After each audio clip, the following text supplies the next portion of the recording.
Boa tarde, pessoal. Nesse começo de noite, neste dia, na terça-feira, na nossa aula síncrona. Hoje vamos dar continuidade ao tema da aula passada, de estatística. Vamos falar principalmente de tabelas e gráficos. Vamos finalizar a fala da última aula e dar continuidade sobre esses dois tópicos. Bom, então vamos falar de tabelas, vamos falar das séries estatísticas e vamos falar dos gráficos. Bom, já discutimos que as variáveis, elas se classificam em quantitativas, são discretas e contínuas. Então, relembremos que as variáveis quantitativas são aquelas que podem ser medidas numa escala quantitativa, ou seja, aquelas que apresentam valores numéricos que fazem sentido. As variáveis qualitativas são as características que não possuem valor quantitativo, mas, ao contrário, são definidas por várias categorias, ou seja, elas representam as classificações dos indivíduos, são atributos do indivíduo. As variáveis quantitativas, elas se decompõem em duas, que são as variáveis discretas e contínuas, variáveis discreta e contínua. Variável discreta, aquela que a característica mensurável pode assumir apenas um número finito ou um infinito contável, geralmente os números naturais, os números inteiros. E a variável quantitativa contínua é aquela que assume valores em uma escala contínua, que é a reta real, que são os números reais, ao qual os números fracionais, fracionados, números decimais, fazem sentido. A variável qualitativa, ela se decompõe em nominais e ordinais. Variável nominal, ela não existe uma ordenação, ou seja, representa uma classificação, não existe uma ordenação entre os elementos, os valores que essa variável assume, não existe uma ordenação categórica. A variável ordinal, existe uma ordenação entre os valores assumidos e é isso aí. Bom, já discutimos na aula passada que as variáveis elas se classificam em quantitativas e qualitativas. As variáveis que são quantitativas, elas se decompõem em discreta, aquelas que assumem um número finito ou infinito contável, que geralmente são os números naturais, os números inteiros, e as variáveis e quantitativa contínuas, aquela ao qual os números decimais, aqueles números quebrados fazem sentido, os números fracionais fazem sentido. A variável qualitativa, ela poderá ser nominal, lembrando que as variáveis qualitativas, elas estão associadas às qualidades do indivíduo, são atributos que não podem ser mensurados, não podem ser quantitativos. Então, ela é nominal quando não existe uma ordem nessa categoria e é ordinal quando nós conseguimos estabelecer uma ordem. Nós vamos depois discutir exemplos sobre cada uma dessas variáveis. Bom, eu considero o primeiro exemplo aqui que um pesquisador está interessado em fazer um levantamento sobre alguns aspectos socioeconômicos dos empregados da seção de orçamentos da companhia MB. Foram investigadas algumas variáveis, e essas variáveis estão apresentadas nesta tabela. Então, nós temos 6 variáveis: estado civil, grau de instrução, número de filhos, salário, idade, região de procedência.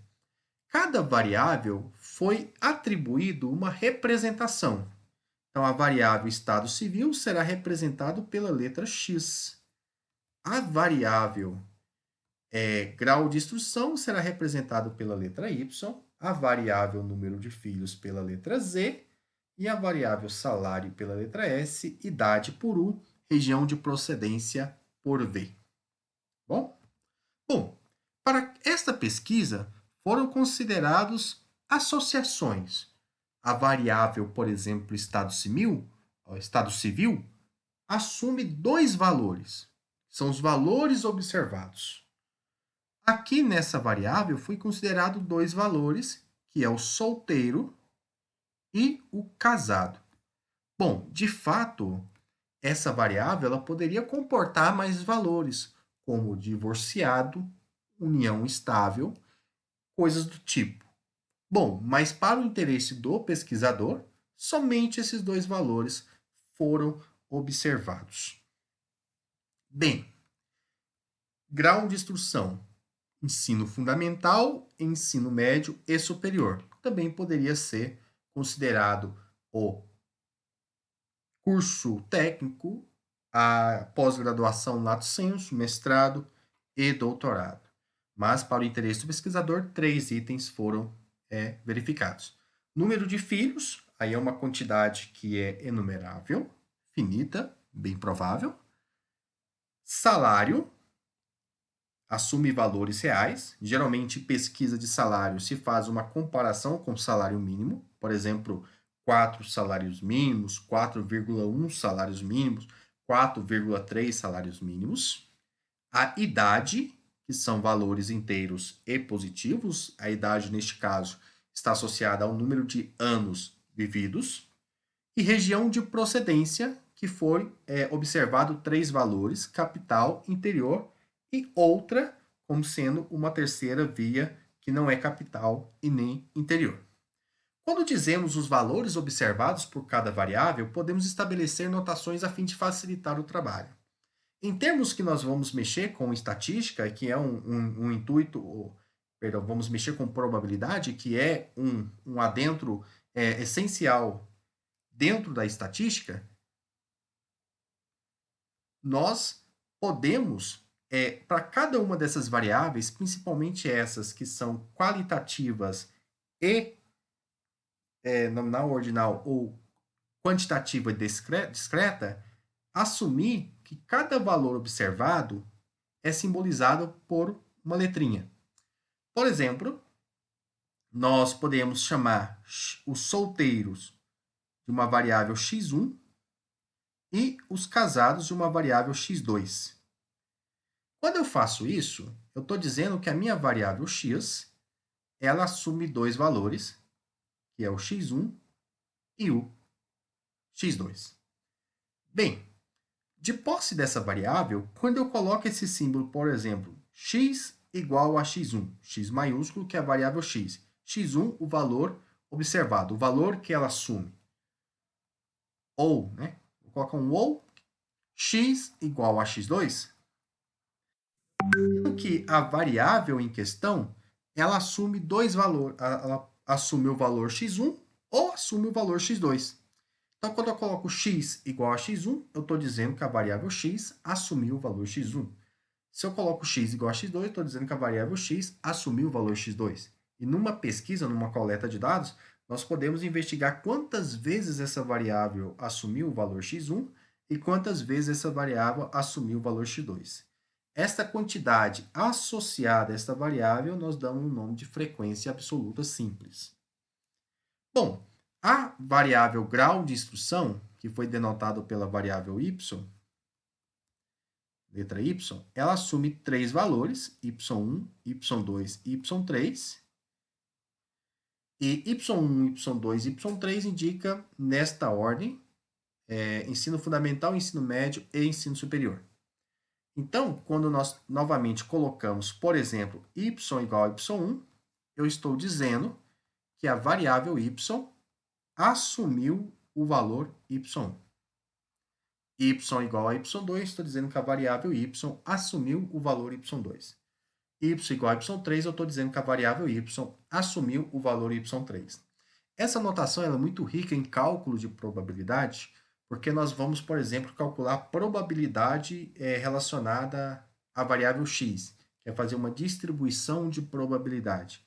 E quando eu faço uma distribuição de probabilidade, eu tenho que verificar qual que é a probabilidade dessa variável x assumir cada um desses valores. Então, geralmente, a gente usa o símbolo P de probabilidade, por exemplo, deixa eu escrever, digamos P de probabilidade, x igual a x1, por exemplo. Isso quer dizer que na minha entrevista eu estou verificando qual que é a probabilidade da minha variável x assumir o valor x1. Isso é a probabilidade de eu encontrar um indivíduo que é solteiro dentro da minha pesquisa. Então, esse tipo de símbolo é bem utilizado nessa área. Bom, quando a variável ela é quantitativa e contínua, como é o caso do salário, nós não temos a capacidade de dizer que é igual a variável S assume valores S1, S2, S3, S4. Isso porque a reta real, ela é uma reta. Bom, você tem a ordem dos números reais, você sabe dizer qual número real é maior que o outro, mas eles não são bem ordenados. A ideia da boa ordenação está associado que você nunca consegue estabelecer qual que é o menor elemento. Por exemplo, imagina você tomando os números que estão entre 0 e 1, que são números reais, excluindo 0, excluindo 1. Se eu perguntar para você quem é o menor elemento desse conjunto, você vai ter dúvidas de dizer, porque o 0 não está nele, mas qualquer número que é maior que 0 está nele. Por exemplo, o 0,1 está, mas não é o menor, porque tem o 0,01, que está dentro desse conjunto, mas ele também não é o menor, porque tem o 0,001. Aí você já sabe onde nós vamos chegar, porque nós não temos o menor elemento. Isso não dá uma boa ordenação. Então, a gente usa sempre esse símbolo S minúsculo, apesar de tendo o S maiúsculo como sendo maior e o S minúsculo como sendo menor. Então, S igual a S minúsculo, onde esse S minúsculo ele é um número real. Então, isso seria a forma mais elegante, de forma matemática, de representar uma variável que é quantitativa, contínua, usando esse tipo de notação que eu coloquei aqui no canto. Tudo bem? Isso sempre nós vamos utilizar mais para fins de cálculos de probabilidade. Quando a variável é contínua e qualitativa contínua, a distribuição de probabilidade é uma distribuição contínua. E quando ela é quantitativa discreta ou qualitativa nominal ou ordinal, a distribuição de probabilidade é o que nós chamamos de histograma. Isso vai ser uma discussão em aulas futuras. Bom, cada uma dessas variáveis elas podem ser classificadas. Então vamos lá. Estado civil, ela é uma variável, primeiro, qualitativa, porque os valores assumidos são qualidades atribuídas ao indivíduo. Bom, o indivíduo poderá ser casado ou solteiro mediante aquilo que o interesse do pesquisador. E esses dois valores, eles não podem ser ordenados. Né? Não posso dizer que primeiro vem solteiro, depois vem casado, ou casado, depois vem solteiro. Então, esse tipo de ordem não se estabelece para esse tipo de variável, que caracteriza ela como sendo uma variável qualitativa e nominal. Grau de instrução. O grau de instrução é qualitativo, ensino fundamental, ensino médio e ensino superior é um atributo do indivíduo, e é ordinal, porque isso estabelece uma ordem. Primeiro o ensino fundamental, depois o ensino médio, depois o ensino superior.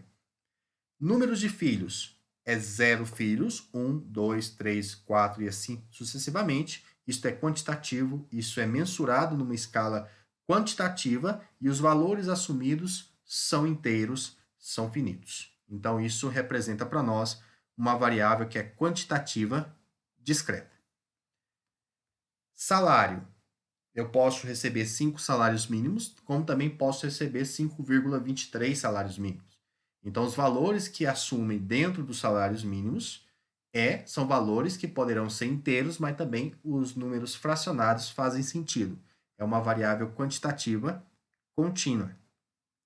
Idade. Eu tenho 30, 31, 32, 33, 34 anos. Isso é sempre um número inteiro e é uma variável quantitativa, assume valores numa escala quantitativa e toma valores finitos, números inteiros, positivos ou negativos. Isso é uma variável que é quantitativa discreta. Por fim, região de procedência, que é capital ou interior ou outra região. Isto é uma variável qualitativa, porque é um atributo do indivíduo, E não existe uma ordem entre ser capital ou ser interior ou ser de outra região. Isso é qualitativo nominal. Bom, as tabelas, que é um assunto que nós vamos discutir, elas são recursos utilizados pela estatística com o objetivo de organizar e facilitar a visualização e comparação dos dados. Elas permitem uma visão geral dos valores assumidos pelas variáveis dentro de certos parâmetros. Bom, ela tem o objetivo de simplificar, de sintetizar os resultados obtidos por meio da pesquisa. Essa representação tabular, ela é uma apresentação numérica dos dados. Nesse tipo de representação, os dados são dispostos em linhas e colunas e distribuídos de modo ordenado segundo algumas regras práticas ditadas pelo Conselho Nacional de Estatística e pelo IBGE. As normas de apresentação tabular, elas estão no Cresson, dentro da aba de material de apoio, que é um material do próprio IBGE. Então, sempre que tiver alguma dúvida sobre o tipo de apresentação que você tiver fazendo de uma tabela, lá tem as normas a serem seguidas. Mais adiante eu vou falar de alguns elementos da tabela e também falar de algumas normas que devem ser consideradas.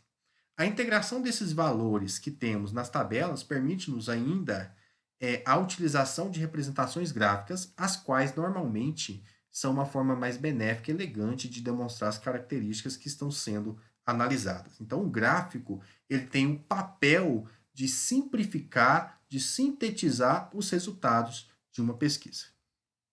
Bom, por exemplo, eu tenho uma tabela aqui que mostra o diagnóstico de pacientes em uma clínica escola. Então, essa tabela ela tem uma parte superior que é o título, diagnóstico dos pacientes atendidos.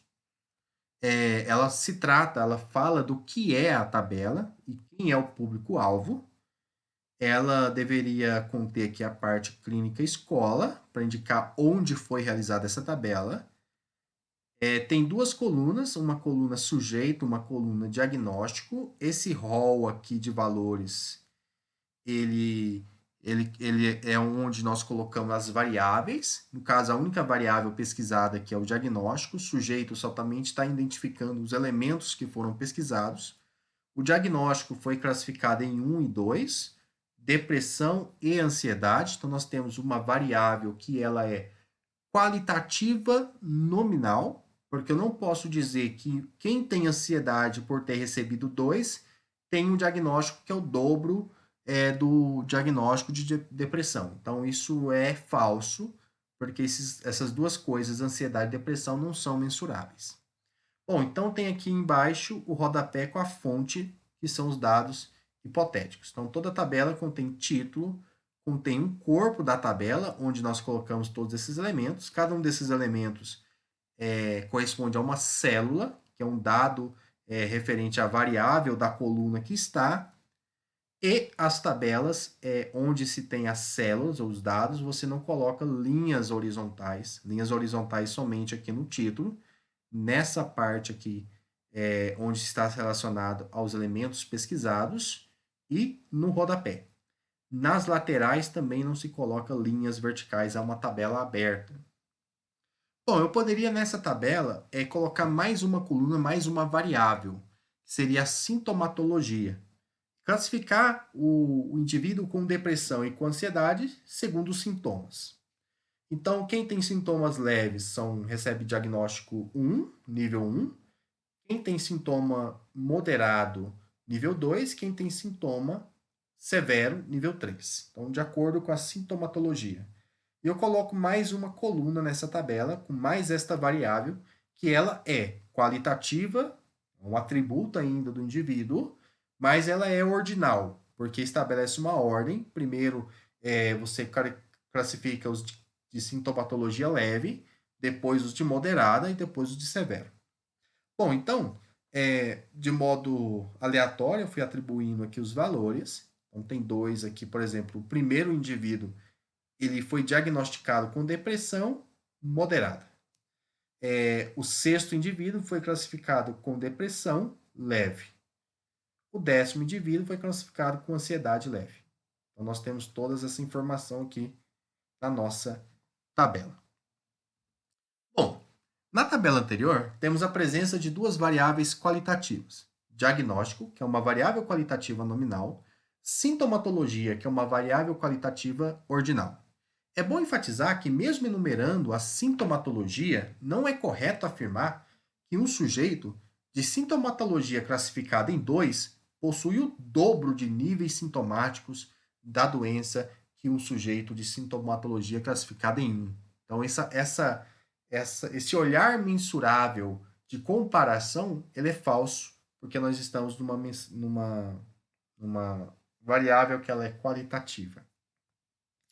Quando são empregados códigos numéricos, como foi o caso, em uma escala ordinal, os números eles indicam de carão, postos ou ordem, mas não indica a magnitude das diferenças entre os elementos, entre os valores. Então, quem tem sintomatologia 2 não tem o dobro da sintomatologia de quem tem sintomatologia 1.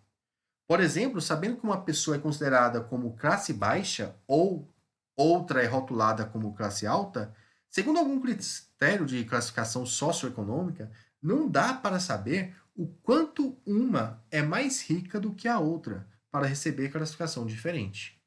Só temos a informação de que uma é mais rica ou possui mais bens do que a outra, mas não sabemos quantificar o quanto é.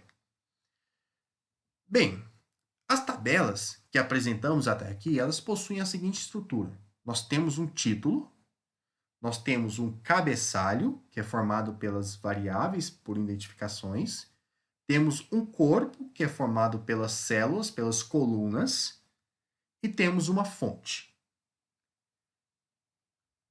O corpo ele é o conjunto de linhas e colunas que contém informações sobre a variável. O título é o conjunto das informações mais completas possíveis, que responde às perguntas: o que, quando, onde. Isso localizado no topo da tabela. Então, a sua tabela tem que dizer do que se trata, quando foi realizada e onde foi realizada. Qual foi o público?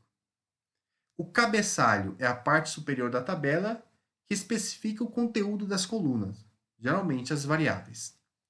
Coluna indicadora, parte da tabela que especifica o conteúdo dessas linhas, os elementos que contém na tabela.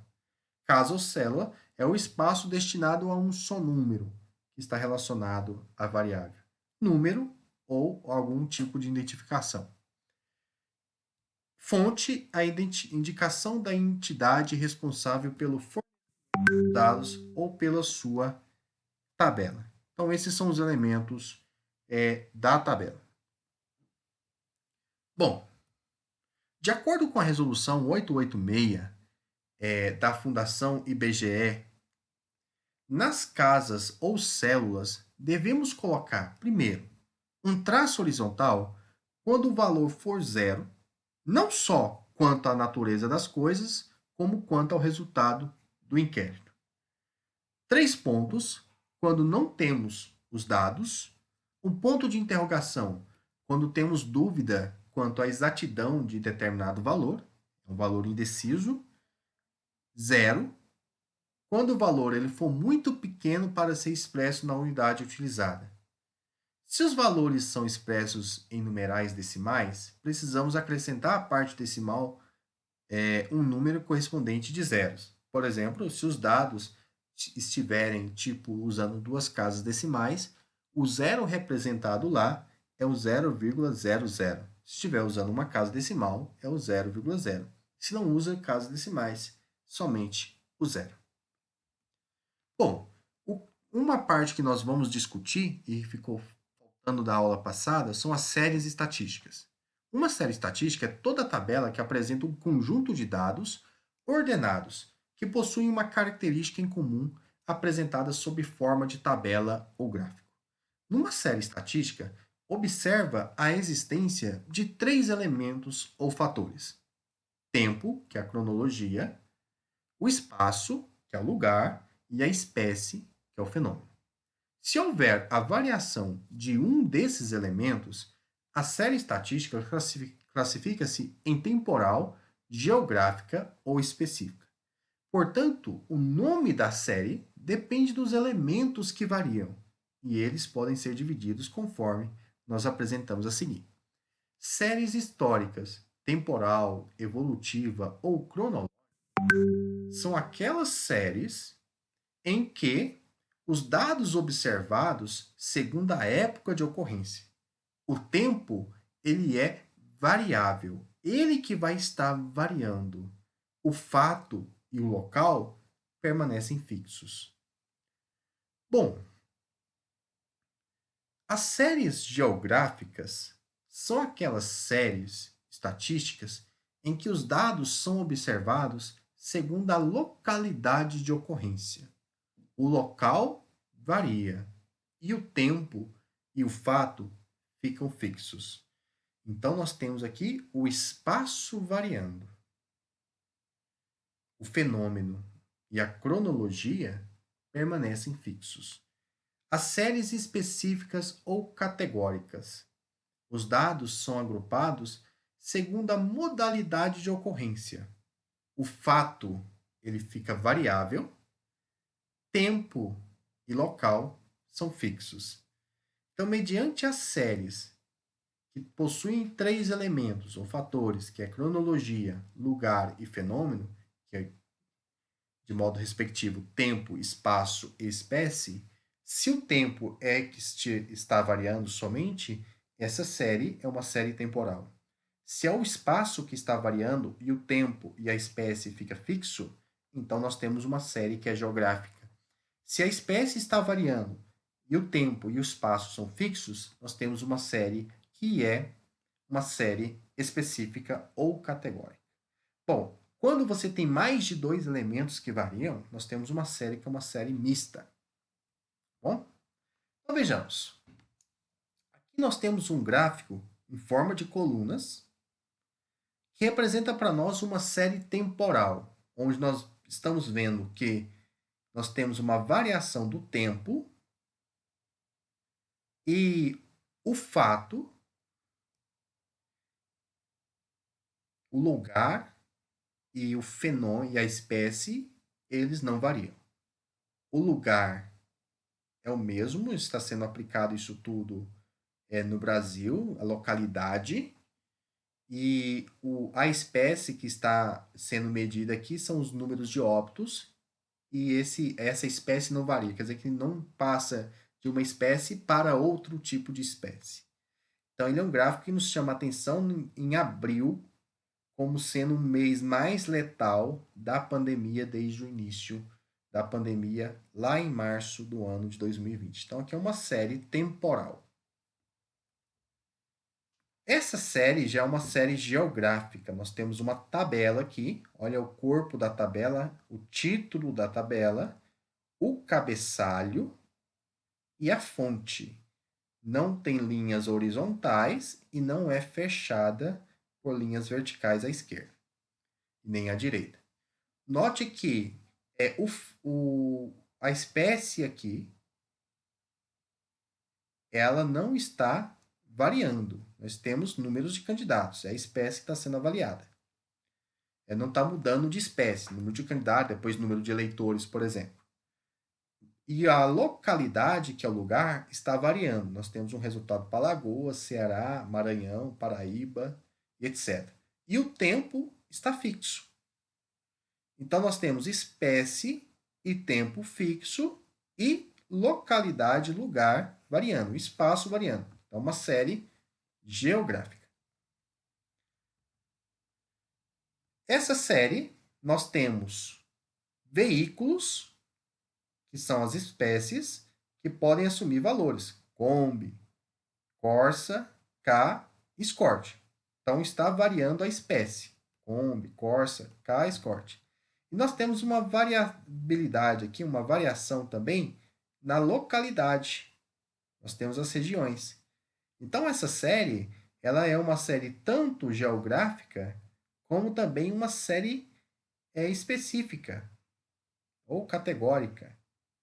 Então, nós temos variação na espécie, Kombi, Corsa, K, Escort.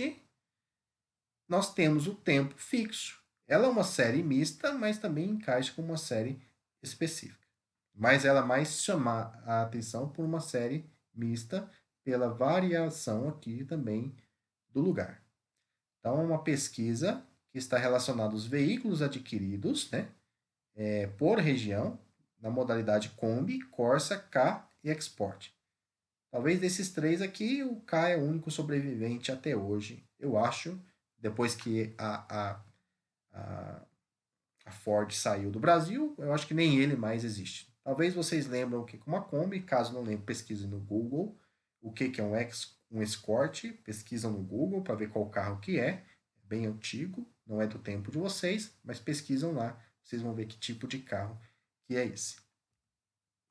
Bom, agora vamos para a parte do gráfico, falar um pouquinho de frequência relativa e absoluta.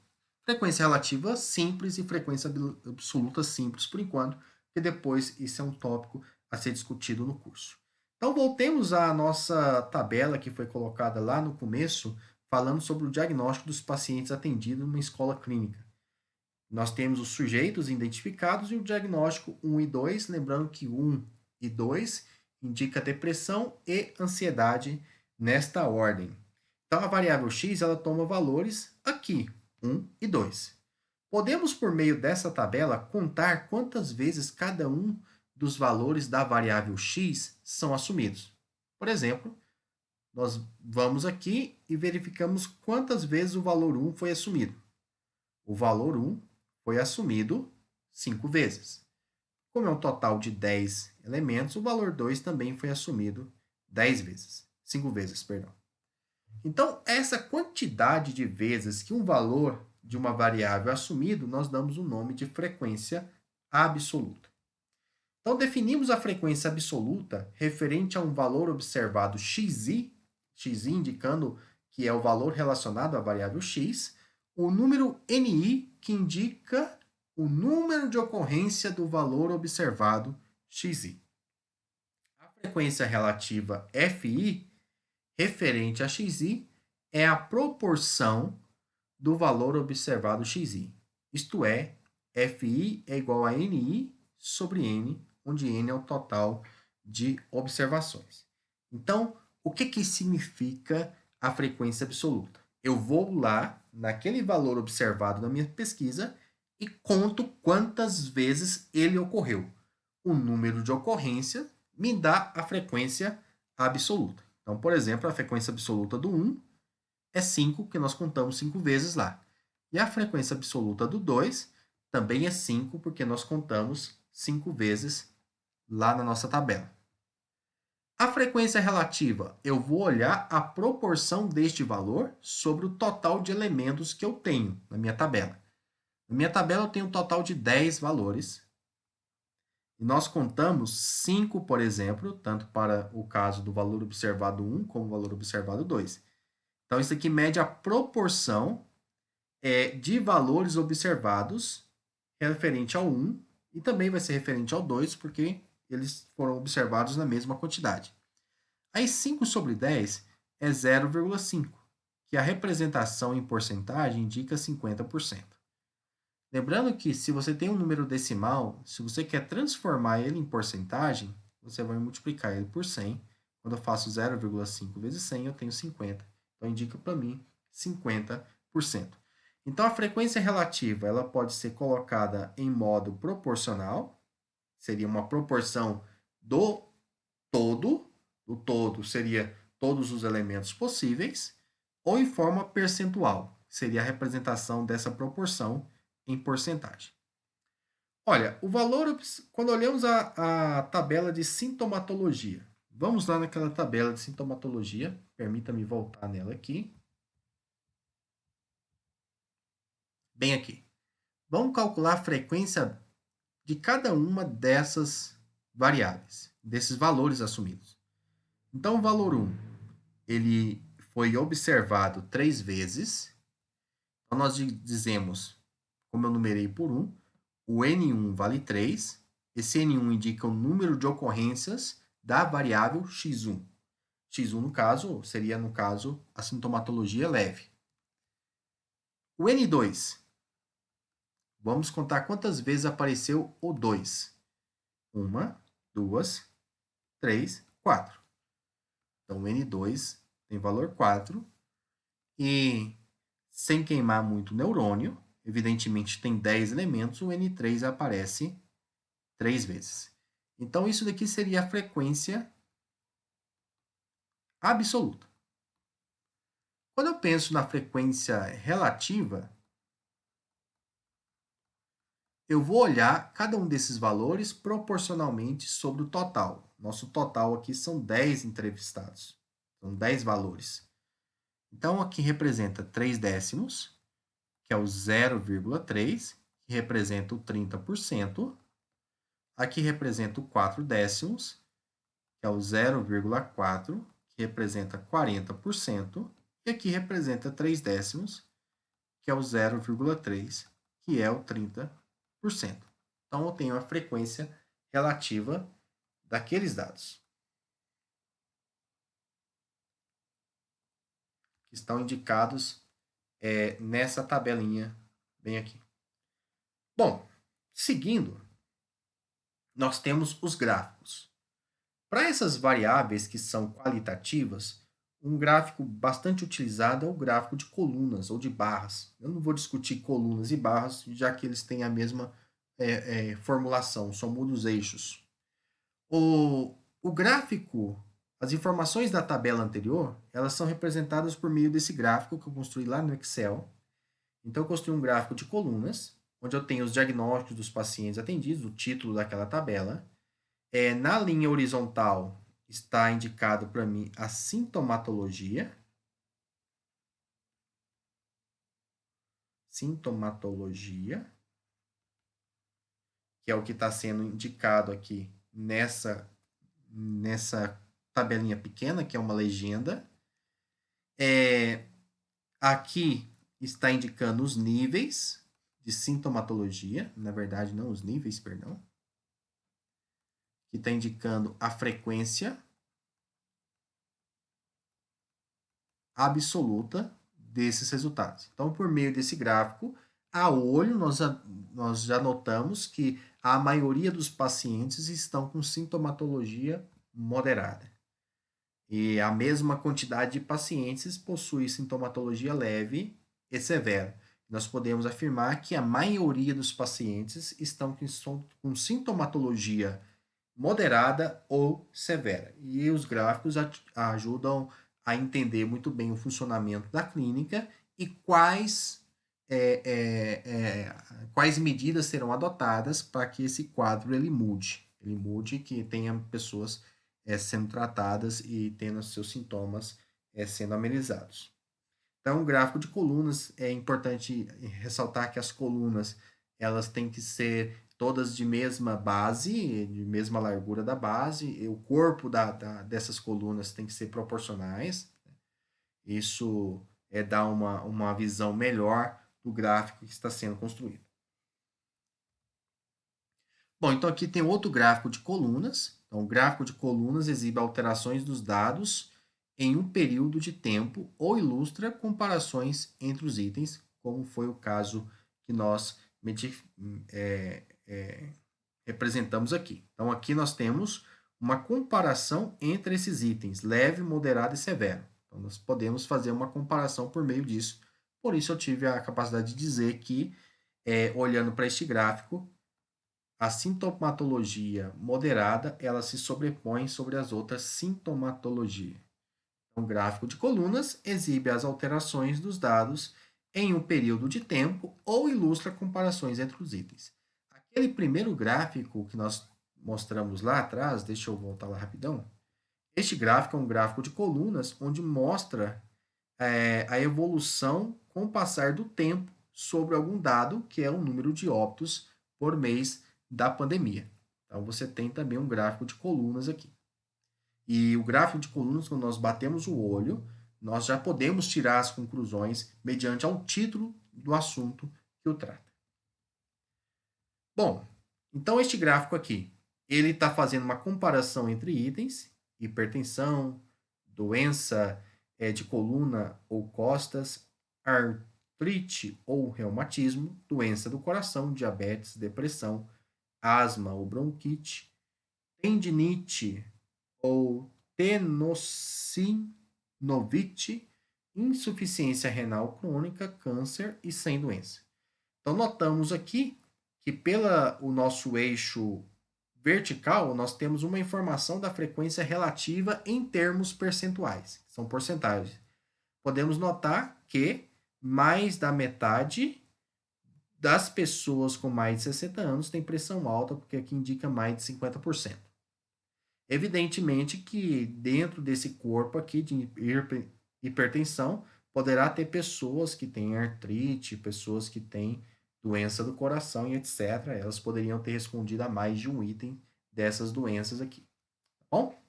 E aqui nós temos uma quantidade acima de 20% sem doença nenhuma. Isso quer dizer que aproximadamente a cada 10 entrevistados, 2 não possuem nenhuma doença dessas pessoas que foram entrevistadas, cujo o objetivo é pessoas com mais de 60 anos, que seria o público-alvo.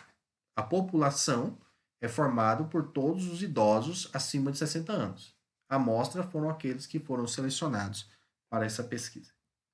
Os gráficos de setores também é utilizado para mostrar a importância relativa das proporções, com trabalho com os termos percentuais. Sobre aquela pesquisa de diagnóstico dos pacientes, em termos da sintomatologia, nós temos que o grau leve representa 30%, que foi a frequência relativa que nós colocamos. Aí eu preciso de uma legenda para indicar qual fatia representa.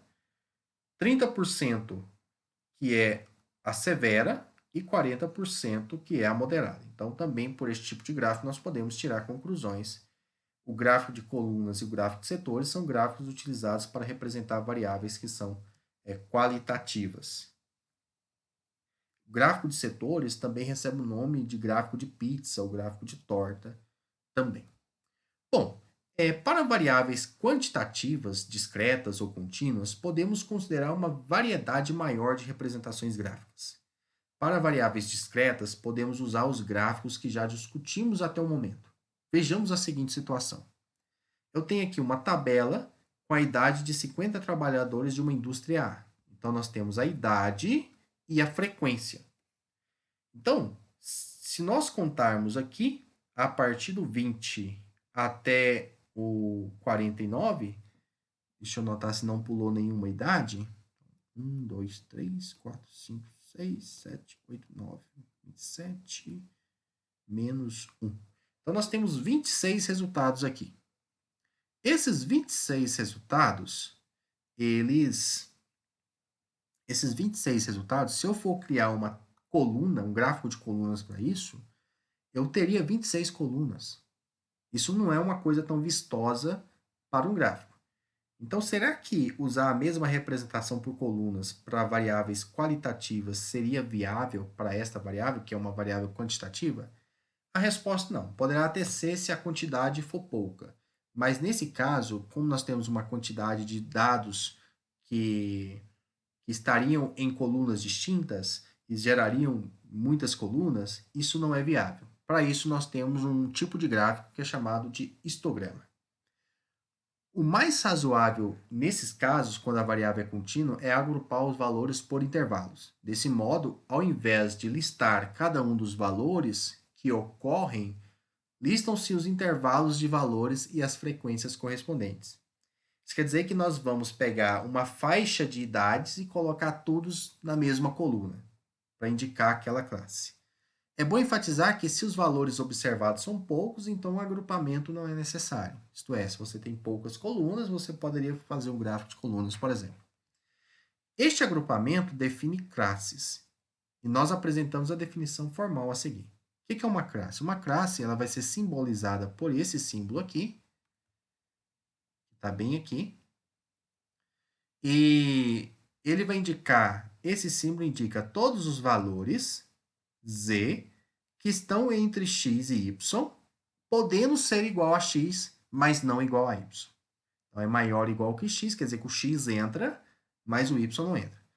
X denota o limite inferior e y denota o limite superior. De modo informal, as classes são formadas pelos valores observados pela variável que estão entre os valores x e y, podendo ser igual a x, porém menor do que y. Essa diferença entre y e menos x, que é o limite superior e o limite inferior, nós definimos como amplitude da classe. O ponto médio da classe é quando eu pego o limite superior mais o limite inferior e tiro a média deles. Somo e divido por 2. Então, por exemplo, na tabela anterior, 24 a 28. 24, tracinho, que é um T deitado, 28, vai indicar para nós, 2 pontos como identificação, as idades que são maiores ou iguais a 24, mas menor que 28. Então, vou colocar aqui todas as pessoas que têm idade de 24 a 28, podendo ser 24, mas não 28. Qual que é a amplitude dessa classe? A amplitude é a diferença entre o limite superior, vou chamar aqui de LS, com o limite inferior, que é o LI. Então, quando eu faço 28 menos 24, eu tenho 4, e esse 4 aqui indica a amplitude da classe. Bom, e o ponto médio dessa classe seria a média aritmética dos dois. Então, ponto médio, PTO médio, será então 24 mais 28 dividido por 2. 24 mais 28 dividido por 2 dá 32. 31. Caramba, né? 28 mais 4 dá 30. Certo?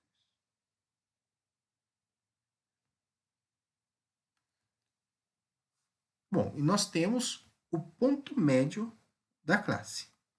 Então, o ponto médio, ele será a média do valor 24. Então, fora esse valor, nós temos também o ponto médio. Vou fazer aqui o ponto médio. Quem vai ser o ponto médio neste caso? O ponto médio é 24, que é o limite inferior, mais 28, que é o limite superior, somados e dividido por 2. Então, 24 mais 28 dá 52. 52 dividido por 2 dá 26. Então, 26 é o ponto médio. Bom, então, por exemplo, quando eu considero a tabela daqueles 50 trabalhadores que estão aqui, nós podemos agrupar em classes. Eu coloquei classes aqui que vão de amplitude 4. Então, de 20 a 24, 24 a 28, 28 a 32, 32 a 36 e assim sucessivamente. Então, de 20 até 24, eu vou contar quantos são. Então, de 20 até 24, eu vejo que eu tenho 3, 2 aqui, 4, 3. O 24 não entra, que ele é o limite superior. Então, tem 3 trabalhadores com 20 anos, 2 com 21, 4 com 22, 3 com 23. Aí eu vou somar essa quantidade. Então, 3 mais 2, 5. 5 mais 4, 9. 9 mais 3, 12. Então, temos 12 trabalhadores com a idade entre 20 e 24 anos. De 24 a 28, eu tenho 2, 2, 2. Total de 6 trabalhadores, o 28 não entra. De 28 a 32, nós temos 2, 1, 2, 1. Então, dá um total de 6 trabalhadores. Com 32 até 36 anos, nós temos o 33 com 3, o 34 com 2 e o 35 com 1, que dá um total também de 6 trabalhadores. Vou colocar aqui a frequência absoluta. Com 36 até 40, nós temos 2 com 37, 1 com 38 e 1 com 39, dá um total de 4. Com 40 até 44, temos 2, com 3, 5, com 1, 6, então dá um total de 6. 44 não entra. Com 44 até 48, temos 1, 4, 2, 1. Então, 1 mais 4, 5. 5 mais 3, 8. Dá um total de 8. E com 48 a 52, nós temos o 48 e o 49, com uma frequência para cada um deles, que dá um total de 2. Então, se nós somarmos esse número aqui, tem que dar o total de entrevistados, porque nós colocamos esses 50 trabalhadores separados por classe. Então, veja, 12 mais 6, 18, mais 6, 24, mais 6, 30, 34, 40, 48, 50. Então, a soma está correta. Então, o que nós vamos fazer? Nós vamos construir um histograma para representar este gráfico. Um gráfico que representa isso. E o gráfico que vai representar é o histograma. O histograma ele é formado por retângulos que são justapostos, um coladinho em cima do outro, cuja base localiza-se no eixo horizontal. E nesta base, nós colocamos as classes. Então, veja que a base desse primeiro retângulo aqui, permita-me dar um zoom, essa base desse primeiro retângulo, essa base aqui, ela representa as idades que vão de 20 a 24. Então, nós temos uma representação no eixo horizontal exatamente dessas classes que foram destinadas para o agrupamento dos dados.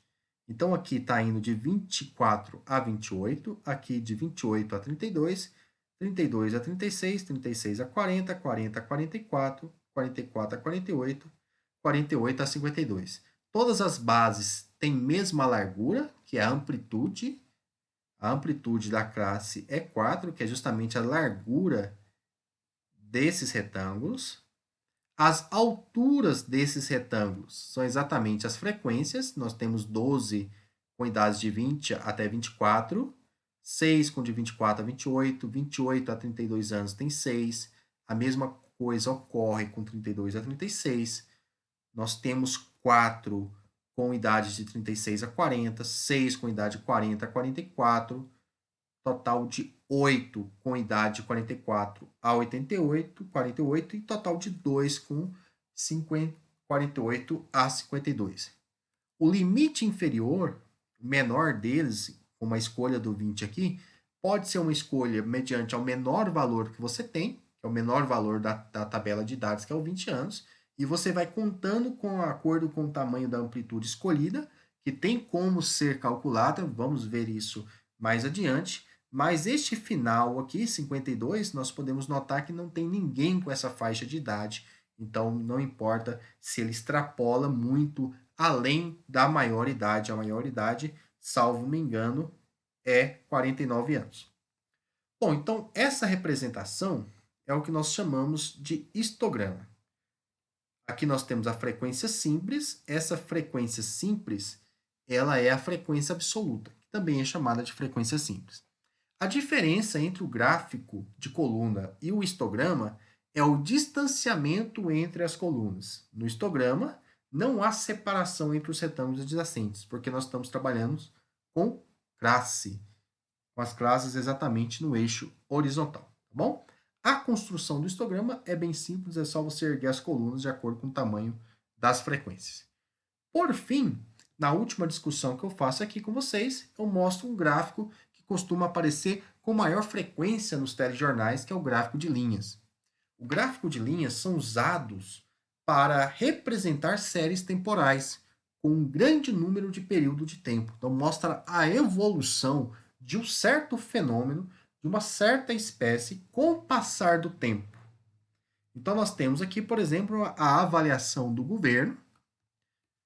Esse gráfico, ele mostra a avaliação do governo com o passar do tempo, desde abril de 2019 até dezembro de 2019.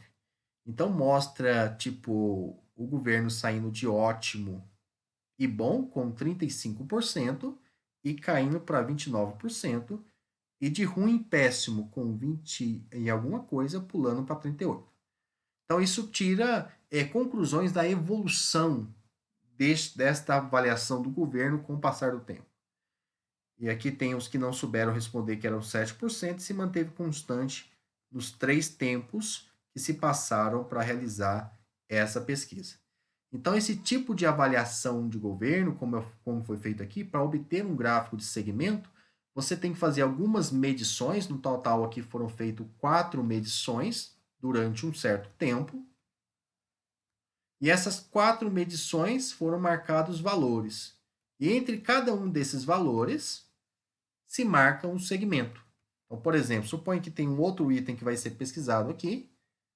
Eu vou marcar um ponto aqui referente ao valor observado. Tipo, digamos que deu um total de medida 10 aqui para tomar uma proximidade. E aqui, digamos, foi para um 12. E aqui foi para um 13. 13 não. Foi para 5.